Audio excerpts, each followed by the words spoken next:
New York and a lot of other cities around the United States have been experiencing a pretty significant increase in shootings and homicides, and that's really started since the beginning of the pandemic in spring of 2020.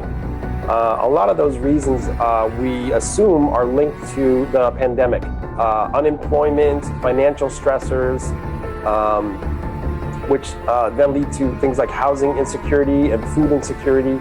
And then all this kind of leads to mental health stressors, and it's these mental health stressors plus the big surplus in guns we have in the United States that typically end up with this increase in shootings and homicides.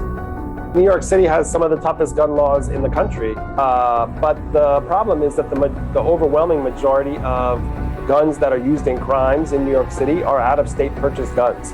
So it's easy for us to prevent or minimize bad guys from buying guns in New York, and specifically in New York City.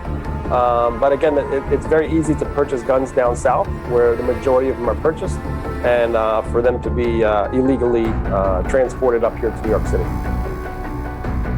Without certain federal legislation, we're limited as to what we can do on the local level.